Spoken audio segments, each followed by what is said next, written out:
Alright, knock that shit off, man. Enough of that. Okay. It's I, Mr. Winnemahunky. And I'm doing a video. For what, you may ask? A contest entry. Yes, another contest entry. There. I'm here. Why not? And this first one is for your friend and mine, Scotty, aka Willie Mark 1. He's doing a giveaway. And an awesome giveaway at that. He said, because his subs are all different, that he's going to give a $40 gift certificate to order whatever movies you want from various places, Amazon UK, Amazon, places like that. I know full well if I would have just left it up to him to pick something, he'd have picked something badass and something I would thoroughly enjoyed. But that's all. That's really cool, Scott, that you throw $40 there for us to use however we want, because I know I can do some damage on some penny DVDs with a $40 gift certificate. So he even gave like 3 questions to answer. And at first I was under the impression that you had to answer all 3. And then he said you don't have to answer all 3 because he says that, people are busy. They have other things going on. He said that he had the 30-day movie a day challenge thing is going on, which I am presently a part of. But you know what? I'm going to set the bar. I'm going to answer all 3 questions because it's a $40 gift certificate. I mean, why not, right? So here we go.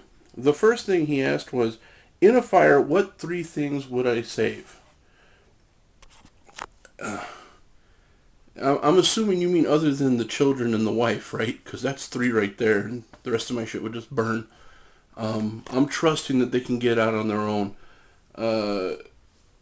Under those circumstances, if they're okay and they got out already, and I got 3 inanimate objects that I need to save, I don't have them presently available to show you, but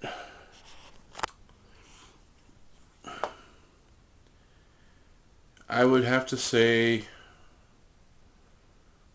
the Jason figure I just won from an 80s slasher, the Leatherface figure I won from DJ Boy, and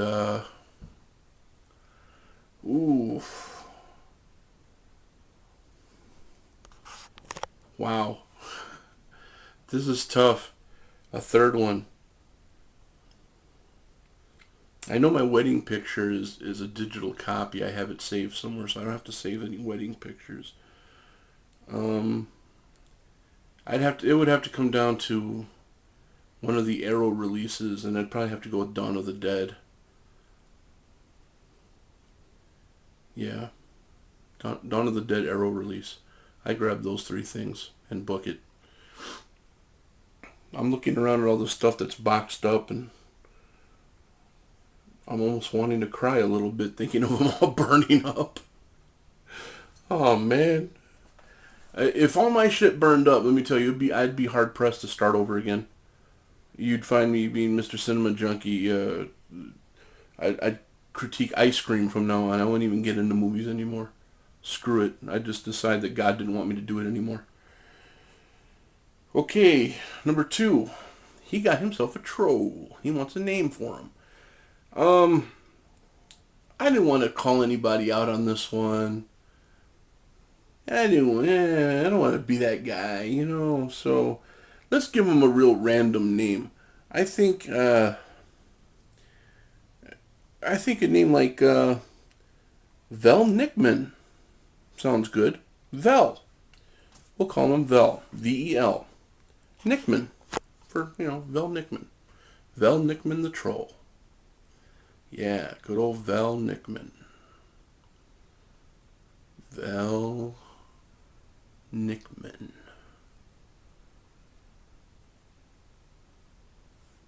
You tell me what you think. And the Fab Four. Now this was a really cool question. French horror, as you guys know from my previous videos, has really taken a hold on me. I really think French horror has what it takes to really dominate the horror genre. I mean, they just have the style. If you hate anything else about French culture, the food, the language, whatever else, you cannot deny that French horror has it where it counts. And he asked what our favorites were out of the Fab Four, and those choices were Inside, High Tension, Frontiers, and Martyrs. All are worthy of anybody's collection. All of them belong in any serious collector's movie collection. I will put a favorite there, but let me give props where props is needed or deserved. The lowest on the rung for me is High Tension. Awesome movie, incredible movie. I loved it. Great psychological thriller, gory, violent, brutal, everything you want. The only thing that it has working against it is that what should have been a big payoff and would have been, they give away in the middle of the movie. And it's during the review of the security camera. The cop's watching the security cam video and he sees who's doing the killing and it gave it away. And there was still so much left to the movie. So when the big reveal is done at the end, you already know what the reveal is. I think the only thing the movie still had going for it was that very end scene where she's looking through the two-way glass. She's like, she can't see me, can she? And they're like, no, she can't. And then she reaches towards the glass because she knows she's there. She's like linked to her. That was creepy. But the big reveal was revealed way too early in the movie.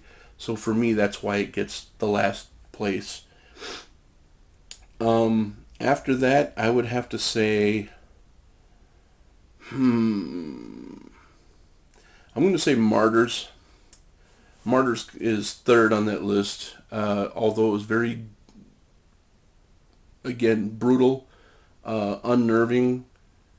The opening murders and the scenes that happen there, and then when you start realizing why it took place, and when they take her to that place to be tortured, and I mean, it's just a real mind trip, man. And people such as like Dom Last a Lot talked about how Martyrs was one of the most disturbing movies he'd ever seen, and for good reason. It truly is a disturbing film. The only thing is, the reason it keeps it down a few pegs is because of the, I guess, the religious aspect of it. Movies that kind of do the whole social commentary thing, or try to do the whole does God exist, does God not exist kind of thing. That's an argument that can go on for ages. I don't really get into that. I believe it comes down to personal choice and personal belief. But enjoying it just for the sake of being a movie, I enjoy it immensely. It's one that I would definitely own. When you see the things that this girl goes through to try to, so that they can get her to reach martyrdom, it is truly unnerving, and it's insane. The ending might lose a few people, but it's truly a deep ending and very, very well done. So, Martyrs gets third spot. Second spot definitely goes to, for me anyway, goes to Frontiers. Frontiers is basically what you see is what you get kind of movie. I see why they made associations with, they kind of make comparisons to movies like Texas Chainsaw Massacre. It is rather brutal. It is very raw. I personally just like the entire thing from beginning to end. I guess it would fall into the category of what some people might call torture porn. I hate that term. I hate the term torture porn because it just puts this I don't know, this kind of shield over. I mean, I don't care one way or the other what people call a movie. If I like it, I like it. I don't care what you call it. You can call it, nunsploitation. You can call it, what is that? They gave a Serbian film, newborn porn, whatever the hell. I think those kind of titles kind of like narrow the view of these movies, and it kind of like puts you like in a kind of like in a box. and they say, oh, well, he watches this movie, he must be this kind of person. Well, there's more to the movie than that. That's all you're focusing on, not me. So, torture porn, it's kind of a weak term, but I understand what they're saying, why they say that. But Frontiers is definitely a must-see for anyone who's into horror, especially extreme horror, brutal horror. Definitely got to check out Frontiers. And that leaves one more spot, and this is the number one spot for me. So my favorite out of those Fab Four is Inside. Because, believe me, I am not against gore and brutality whatsoever. None at all. I dig it. I like that kind of stuff. Shit, puke, piss, whatever. I don't care. You put it in the movie, I'll watch it. The thing is that all you're using to make the movie entertaining? Is that what you're doing to make people notice the movie, or is there something solid behind it? Is there a storyline? Is there a plot? Is there something there that I can actually turn around and, without using any visuals, relay the story to someone else and have them say, oh, I got to check out that movie? Inside does that. Inside was a very strong, very eerie psychological thriller, and very creepy and scary, man. I mean, there were some scenes in there that had me, a grown man, kind of like, oh, shit, just little things. And but there are times where the blood flows, and it flows in abundance, but not to the point where it's overpowering, where it's like, oh, look, here's a bunch of blood for you. It goes in hand with the scene. They don't try to soften it up any. It's like there's blood where it needs to be. Okay, put it that way. So, Inside, the answer to that long-ass winded question was Inside is my favorite of the Fab Four. So those are my entries for Mr. Scott. If you don't know who Scott is, I'd like to know what fucking rock you've been living under, because he's only the baddest ass on YouTube. Willie Mark 1, to know him is to love him, man. If you don't, here's your chance to redeem yourself. Link will be below. Go check out his channel, sub him, friend him. If you're into the extreme stuff, so is he. You guys will have something to talk about, I'm telling you. This guy knows his jazz, man. He really does. So go check him out. Scott, thanks for the opportunity to enter your awesome contest. And good luck to everybody else who enters. I'll be looking forward to seeing who the winner is. Me. And you guys take care. I'll talk to you all soon.